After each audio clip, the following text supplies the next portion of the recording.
ہمیں اللہ کے نبی نے کہا ہے کہ آخری 2 سورتیں ہر جادو کا توڑ ہیں، قل اعوذ برب الفلق، قل اعوذ برب الناس، یہ پڑھو کوئی جادو نہیں رہے گا۔ جادوگر اتنے بات کہنے پہ ہر ایک تے پھوکے ماری جاندے ہیں۔ جس کو رب نے قل اعوذ برب الفلق قل اعوذ برب الناس کی صورت دی ہو، وہ اس کو پڑھے اور آیت الکرسی پڑھے، اس میں جادو ہو ہی نہیں سکتا۔ اتنے لمبے لمبے وظیفے بتاتے ہیں۔ دیکھو میرے نبی کا وظیفہ سنو۔ ایک شخص آیا، یا رسول اللہ میں چاہتا ہوں میرا رزق بڑھ جائے۔ اب سب چاہتے ہیں، میں بھی چاہتا ہوں کہ رزق حلال اللہ دے، کھلا دے، اور میں نبی کا وظیفہ بتاتا ہوں، سب کر سکتے ہو۔ آپ نے فرمایا ادم علی الطہارہ یوسع علیک رزق، با وضو رہا کر تیرا رزق بڑھ جائے گا۔ بتاؤ کوئی زور لگتا ہے؟ میں پچھلے 30 سال سے باوضو رہتا ہوں، جب سے میں نے یہ حدیث پڑھی، سوتا بھی وضو کے ساتھ، اور جب وضو میرا نہ ہو تو مجھے لگتا ہے کوئی چیز میرے اندر سے نکل گئی ہے، خالی خالی پن محسوس ہوتا ہے۔ وضو والے سے شیطان ڈرتا ہے۔ ایک دفعہ شیطان ہمارے نبی کے پاس آیا، آپ نے فرمایا یار یہ تو بتا تیرے دشمن کتنے ہیں؟ کہنے لگا جی 15 ہیں 15۔ تو آپ نے فرمایا کون کون؟ کا پہلا نمبر تھا تو ہی ہے، پہلے دشمن تو میرے آپ ہیں۔ پھر اس نے کہا وہ مومن اور مومنہ جو باوضو رہتے ہیں وہ میرے بڑے دشمن ہیں، ان سے مجھے بڑا ڈر لگتا ہے۔ وضو کر کے سو، موت آئی شہید مرو گے۔ وضو کر کے سو، وہ ایک فرشتہ ساری رات آپ کے لیے تسبیح پڑھتا رہے گا۔ وضو کی عادت ڈالو، شیطان آپ سے ڈرے گا۔ کتنا آسان وظیفہ میرے نبی نے بتایا۔ تو آپ نے گھروں کی زندگی سمجھائی، تو میں نے اس سے کہا بیویوں پہ تعویذ اثر نہیں کرتے۔ انہوں نے کہا پھر کیا کروں؟ میں کہا جب بھی کھانے پر بیٹھو 2-3 لقمے کھلا دیا کرو اپنے ہاتھ سے۔ کہا اس سے کیا ہوگا؟ میں کہا تو دیکھ لیں کیا ہوگا۔ تو کچھ دنوں کے بعد اس کا فون آیا حال چال پوچھنے۔ میں نے کہا وہ میری بات پہ عمل کیا تھا؟ کہنے لگا نہیں۔ میں نے کہا کیوں؟ کہنے لگا شرم آتی۔ میں کہا الو دے پٹھے، کمزور نہ لڑ دیں تو شرم نہیں آتی؟ اللہ نے عورت کو کمزور پیدا کیا ہے۔ ایک شخص آیا حضرت عمر سے ملنے، تو لے کر آیا بیوی کی شکایت کہ وہ مجھ سے بہت لڑتی ہے۔ آگے دیکھا تو ادھر بھی بیگم نے چڑھائی کی ہوئی تھی، عمر جیسی شخصیت، وہ چھوٹے چھوٹے گھر آواز باہر جا رہی، وہ تھوڑی دیر سنتا رہا، کرنے لگا تھے تو میرے کو بھی چوکھا کام میں۔ وہ پیچھے مڑنے لگا، حضرت عمر کی نظر پڑ گئی۔ وہ بھائی خیریت کیسے آئے تھے؟ کہا جی جس کام واسطے آیا سی اتنے بھی ڈھیر سارا ہو رہا ہے، میں تانوں کی دساں۔ کہنی کیا ہے؟ کہا میری بیوی میں اس سے بہت لڑتی ہے۔ تو میں نے دیکھا آپ تو امیر المومنین، اتنی ہیبت تھی، نائی ان کے داڑھی کا خط بنا رہا تھا، ان کو چھینک آئی حضرت عمر کو تو نائی کا پیشاب نکل گیا روب سے۔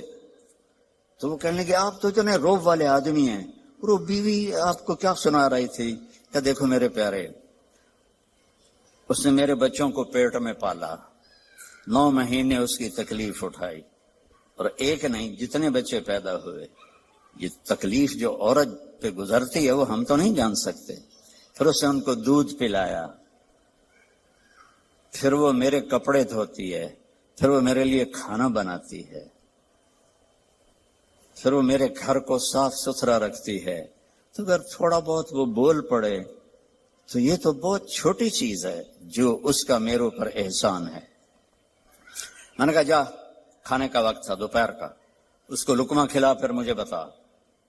تھوڑی دیر کے بعد اس کا فون آیا، کہا مولانا صاحب وہ تو عجب ہی ہو گیا۔ میں نے کہا کیا ہوا؟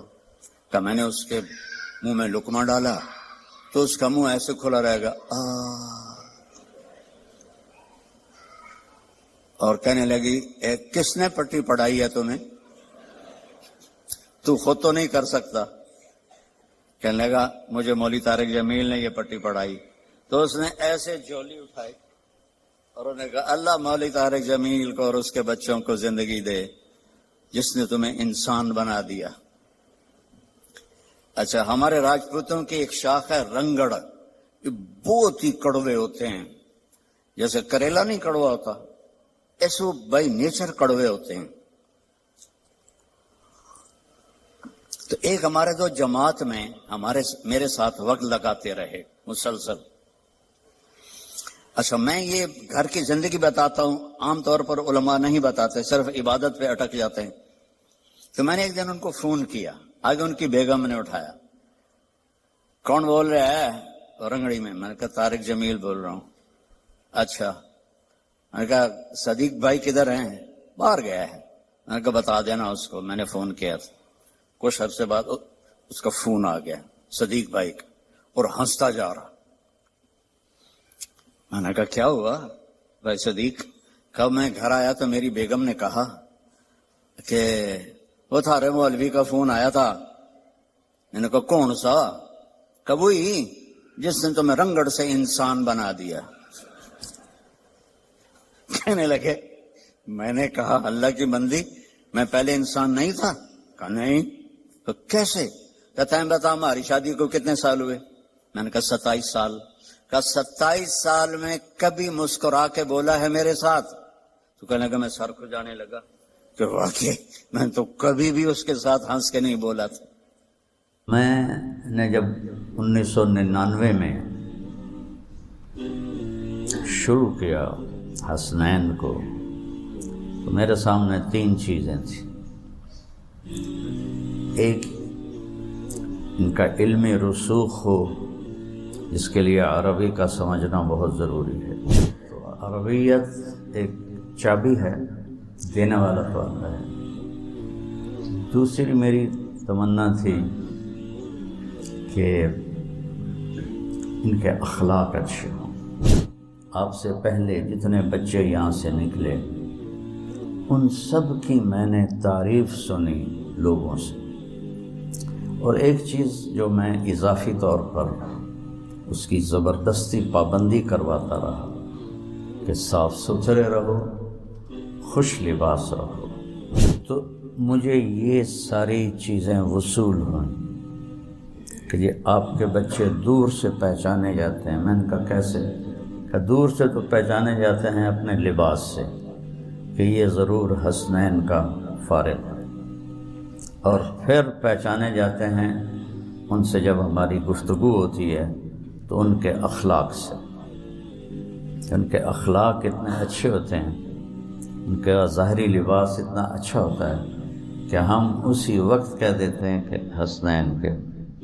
6 سالہ عالم دین کورس داخلہ کے لیے ہماری ویب سائٹ وزٹ کریں اور داخلہ فارم فل کریں.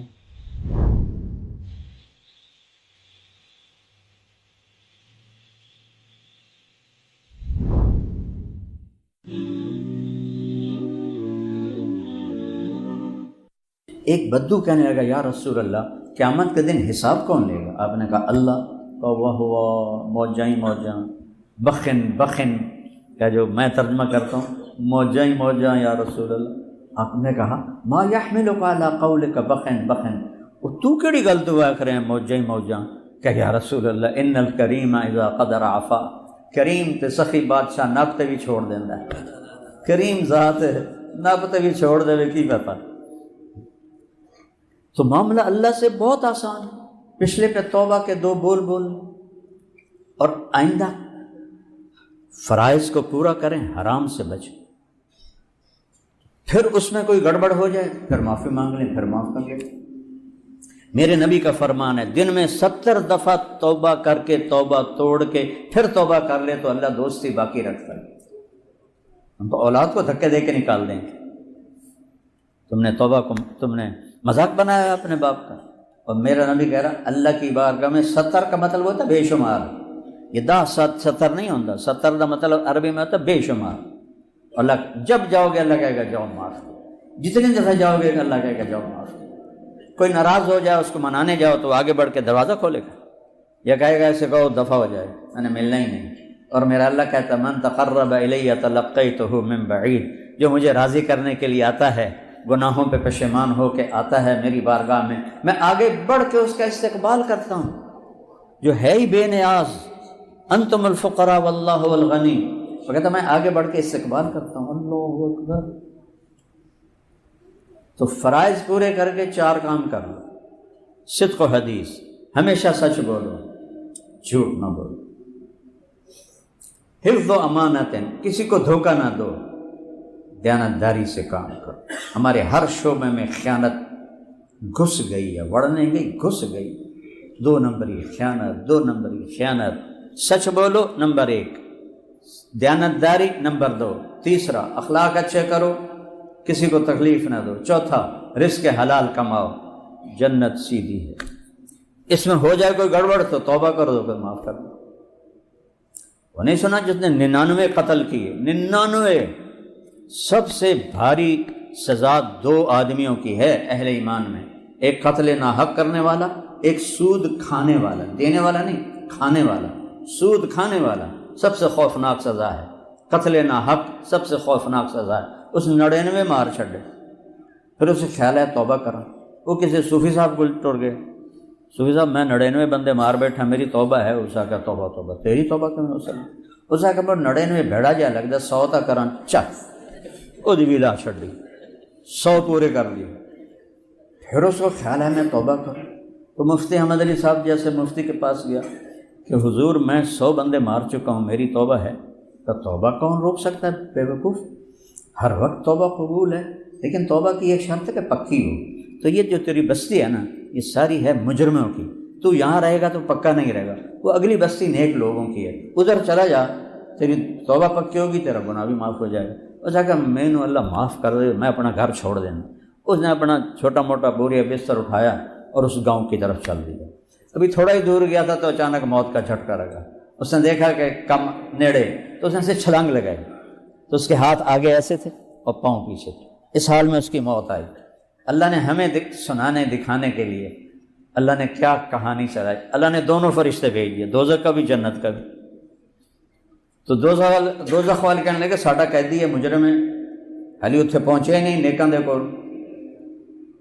تو جنت والے کہنے لگے یہ گھر چھوڑ چکا ہے اور ادھر جا رہا ہے، اس کی نیت ہے، لہٰذا اس کی نیت پہ فیصلہ ہے، یہ جنتی ہے۔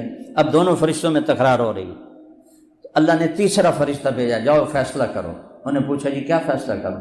کون سے کہو زمین ناپو، اگر گھر کے قریب ہے تو دوزخ والے لے جائیں، اگر اس نیکوں کی بستی کے قریب ہے تو جنت والے لے جائیں۔ جب ناپنے لگے تو گھر کے قریب تھا، اس بستی سے دور تھا، اللہ نے گھر کی طرف کی زمین سے کہا پھیل جا، اور ادھر کی زمین سے کہا سکڑ جا۔ ہر شے تو اللہ دی تے اللہ دے قبضے۔ جب انہوں نے ناپا تو گھر سے دور ہو گیا، اس گاؤں کے قریب ہو گیا، اللہ نے کہا جنت میں ڈال دیا، ہم دیکھ لیں گے۔ یہ جو کہتے ہیں نا اللہ حقوق العباد معاف نہیں کرے گا، حقوق اللہ چاہے جس کے معاف کر دے، اللہ کو قدرت ہے، یہ تمہیں حقوق العباد کی حدیث سنائی، چاہے حقوق العباد معاف کر دے چاہے حقوق اللہ معاف کر دے، اللہ کو پابند نہیں کر سکتے، نہ ہی کرنے کی جرت کرنی چاہیے۔ رحمتی وسعت کل شیء، جس کو چاہے معاف کر دے۔ اس سے بڑا واقعہ بخاری شریف، ساری حدیث کی بڑی کتابوں میں یہ واقعہ ہے، خطا ہو گئے یا اللہ معاف کر، پھر ہو گئے یا اللہ معاف کر دے، اللہ ہر دفعہ خوشی سے معاف کرے گا۔ تو ایک ہم توبہ کر لیں، نیت کرتے ہو تو کہو میرے ساتھ یا اللہ میری توبہ، پھر کہو یا اللہ میری توبہ، پھر کہو یا اللہ میری توبہ۔ لو اگر دل سے کہا ہے سب معاف، باقی تفصیل مفتیوں سے پوچھ لینا۔ تو جس نے توبہ پکی کر لی ہے مبارک ہو، سب معاف ہو گئے، صاف۔ پھر کوئی دھبا لگ جائے پھر کہنا یا اللہ معاف کر۔ میرے نبی نے کیا کہا؟ رونا نہیں آتا تو شکل ہی رونے والی بنا لی، سبحان اللہ۔ کئیوں کا دل ایسا ہوتا ہے کہ ان کو رونا آتا ہے نہیں، تو میرے نبی نے کہا رونے والی شکل بنا لی۔ جیسے ان فقیروں سے سیکھو دعا کیسے مانگنی، یہ نہیں کھڑے ہوتے مانگنے والے، کیسے چہرہ بناتے ہیں، کیسے تعریفیں کرتے ہیں، کیسے ہاتھ پھیلاتے ہیں، خواہ مخواہ دل کرتا ہے کچھ دے دیں، حالانکہ پتہ ہے یہ کاروباری ہیں، شام کو 4-5 ہزار کما کے لے جائیں، پھر بھی اس کا چہرہ ایکشن، تو اللہ کہتا اللہ کو ایسے دکھا دو، تو اللہ کہتا چل جا دفع کرو، معاف کیا۔ اور بھائیو نماز قضا ہو جائے تو سونے سے پہلے اس کی قضا پڑھ کے سو۔ سر پہ زیادہ چڑھ جائیں تو پھر مفتیوں سے پوچھو کہ کیا کرنا ہے، لیکن آج کوئی قضا ہے تو شام کو پڑھ لو، دوپہر کو پڑھ لو، رات کو پڑھ لو، اگلے دن پڑھ لو۔ روزے چھوٹ گئے ہیں کسی وجہ سے، بعد میں آہستہ آہستہ رکھ لو۔ اور بیمار ایسا ہے کہ رکھ ہی نہیں سکتا، پھر اس کو معاف ہو جاتے ہیں۔ حج میں بیمار ہے، حج معاف ہو جاتا ہے، نماز معاف نہیں ہوتی۔ اگر معاف ہوتی تو حسین کو کربلا میں ہوتی، ان کا سر تو کٹے گا، نماز نہیں چھوٹے گی۔ اور دنیا سے جاتے ہوئے میرے نبی نے کہا الصلاۃ الصلاۃ الصلاۃ، تو سارے بھائی اس کی نیت کرو، نماز نہیں چھوڑنی ہے، اور نماز کو مسجد میں باجماعت پڑھنا ہے، علماء سے رابطہ رکھنا ہے، اپنی زندگی کے مسائل ان سے پوچھ کے چلو تاکہ صحیح راستہ ملے، صحیح۔ وہ میں ایک وہ اپنا ہی بیان نکل آیا، کوئی ہندو چلا رہا تھا، تو اس کی وجہ سے میں سننے لگا یہ ہندو کو میرے بیان سے، تو اس میں نے بات کی کہ اپنے جھگڑے اپنی آپس میں بیٹھ کے طے کر لیا کرو، کسی بڑے کو ساتھ بٹھا کے، جیسے وہاں پٹھانوں میں جرگا ہوتا ہے، یہاں پنچایت ہوتی ہے، تو اس طرح کر لو، عدالتوں میں نہ جاؤ۔ تو وہ تبصرہ کرنے لگا اے مولوی وکیلاں دی روزی تے لت مار رہے۔ کسی بھی ملک کی تباہی بھوک سے نہیں آتی، ظلم سے آتی۔ کوئی قوم اس لیے تباہ نہیں ہوئی کہ ان کے پاس روٹی ختم ہو گئی۔ جتنی قومیں تباہ ہیں، جتنے آج تباہ ہو رہے ہیں، ظلم کے پیچھے۔ عدل جب مٹ جاتا ہے، عدل ریڑھ کی ہڈی ہے، جب یہ مٹتا ہے تو پوری قوم مٹ جاتی ہے۔ اور میرا ملک تھوک کے لحاظ سے ظلم سے بھرا پڑا ہے۔ اللہ کوئی عدل کی فضا قائم کر دے، اور اللہ سے مانگو کہ اللہ ہمیں مرنے سے پہلے پہلے ہم سے راضی ہو جائے۔ محمد علی جناح رحمۃ اللہ علیہ بہت تکلیف میں کام نہیں چھوڑتے تھے، تو ایک دن ان کے سیکرٹری نے کہا، پاکستان بننے کے بعد کی بات، کہ سر آپ اتنے بیمار ہیں، آپ پھر اتنا کام کرتے ہیں، آپ کیا چاہتے ہیں؟ ٹی بی تھی نا، تو ٹی بی کا تو کوئی علاج کوئی نہیں تھا، تو وہ تو انگریزی بولتے تھے، کہنے کہ دیکھو میں یہ چاہتا ہوں جب میں اللہ کے پاس حاضر ہوں تو اللہ مجھے کہے well done mister Jinnah, well done, well done mister Jinnah, well done. ہم بھی جب مریں تو اللہ کہے شاباش میرے بندے، بہت اچھا کر کے آئے۔ اور جب اللہ موقع دے تبلیغ میں 3 دن لگانا شروع کر دو، میں 4 مہینے بھی نہیں کہتا، چلہ بھی نہیں کہتا، صرف 3 دن کہتا ہوں، لیکن باقاعدگی سے چلتے رہو تو انشاءاللہ پوری زندگی میں تبدیلی آ جائے۔ کسی سے لڑے ہوئے ہو صلح کرو، خامند بیوی میں کوئی جھگڑا ٹکراؤ ہے تو یہ ایسا بڑا عمل ہے، اگر یہ صلح کر لیں تو اللہ ان کے پچھلے سارے گناہ معاف کر دے۔ جیسے نماز پہ معاف ہوتے ہیں، میاں بیوی کا جھگڑا ہو اور صلح کر لیں تو ان دونوں کے پچھلے گناہ معاف ہو جاتے ہیں۔ ان سب کو میری طرف سے اجازت حدیث ہے، اللہ برکت دے، قبول فرمائے۔ اس میں بہت بڑی بات کہی گئی ہے، نیت کے بغیر عمل کی کوئی قیمت نہیں، اور نیت ایسی چیز ہے، مولانا الیاس صاحب نے اس کے لیے جو لفظ منتخب کیا، تصحیح نیت، 5واں نمبر تبلیغ کا، اخلاص سے نیت نہیں کہا، تصحیح نیت۔ تصحیح ہے باب تفعیل، جس میں تکرار ہوتا ہے، کہ تصحیح کے لفظ میں اشارہ ہے کہ نیت بار بار خراب ہوگی اور اسے بار بار ٹھیک کرنا ہے۔ تصحیح نیت، کیا باریک بین ہستی سے وہ۔ ہم عام طور پہ اخلاص سے نیت کہتے ہیں، اخلاص تو دعویٰ ہو جاتا ہے، تصحیح میں دعویٰ نہیں ہے، بھائی میں اپنی نیت کو ٹھیک کرنے میں لگا ہوا ہوں۔ اور سب سے باریک عمل ہے یہ نیت کی سے، چونکہ کسی کو نہیں پتہ سوائے اللہ کی۔ یہ کبھی نہیں کہنا چاہیے کہ یہ اس کی تو نیت خراب ہے، اور کبھی دعویٰ نہیں کرنا چاہیے کہ میری نیت ٹھیک ہے۔ یہ موت پہ ہی راز کھلے گا کہ میں اللہ کے لیے کر رہا تھا کہ میں واہ واہ کے لیے کر رہا تھا۔ تو کسی کو دیکھ کر کہنا کہ یہ تو پیسے کے لیے کر رہا ہے، شہرت کے لیے کر رہا ہے، جیسے مجھے بہت سارے مولوی فتوے لگاتے ہیں یہ تو شہرت کے لیے کر رہا ہے، اپنے حافظے کا روب جتلاتا ہے، نسب نامے پڑھتا ہے، ایسی قسم کی مجھے تعریفیں، ایسی تعریفیں بھی میری ہوتی رہتی ہیں۔ یہ امن میں چپ کر کے ایک طرف بیٹھے ہوئے ہیں، تو لیکن یہ ہو ہی نہیں سکتا کہ رطب و یابس اکٹھا نہ ہو، اچھے کہنے والے برا کہنے والے نہ ہوں۔ نبیوں کو نہیں چھوڑا لوگوں نے، ہمارے نبی کو کیا کہا؟ ساحر مجنون، اَإِنَّا لَتَارِكُ آلِهَتَنَا لِشَاعِرٍ مجنون، ایک شاعر، ایک مجنون، ساحر کذاب، جادوگر اور جھوٹا۔ تو کسی پر شک نہیں کرنا چاہیے اور اپنے اوپر کبھی دعویٰ نہیں کرنا چاہیے۔ یہ اتنا باریک عمل ہے کہ جو صرف موت پہ جا کے یہ راز کھلے گا کہ اللہ تیرے لیے۔ اس لیے میں تنہائی میں بہت روتا ہوں کہ آپ سب کے لیے میں قسم اٹھا سکتا ہوں کہ آپ اللہ کے لیے آئے بیٹھے، لیکن یہاں بیٹھنے والا قسم نہیں کھا سکتا کہ وہ اللہ کے لیے بات کر رہا ہے۔ پتہ نہیں اپنی واہ واہ کے لیے کر رہا ہے، یہ مولوی آدم کو خوش کرنے کے لیے کر رہا ہے کہ میں ان کی والدہ کی تعزیت کی جائے، اس لیے اس کا کچھ دعویٰ نہیں۔ یہاں آنے کے بعد کوئی دعویٰ نہیں۔ یوسف بن حسین ایک بہت بڑے محدث گزرے اور بہت بڑے خطیب گزرے، موت کا وقت آیا تو رونے لگے، یا اللہ ایک میرے پاس دیانت ہے، ایک میرے پاس خیانت ہے۔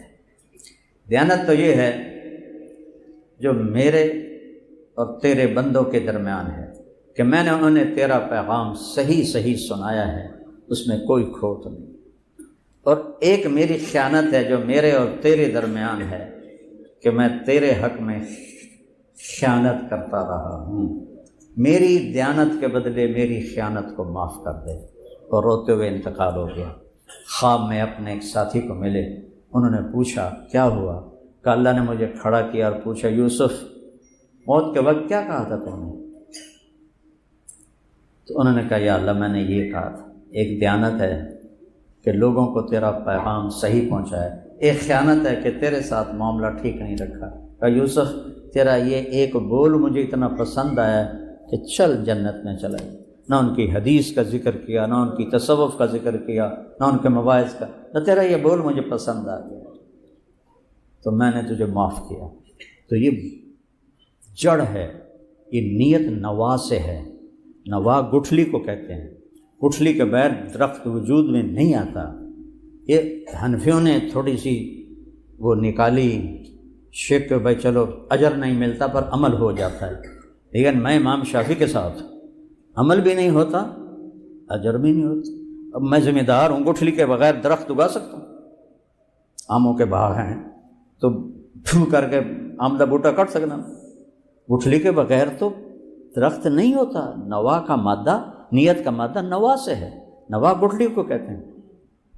تو یہ لفظ بتا رہا ہے کہ نیت کے بغیر وجود نہیں ہو سکتا۔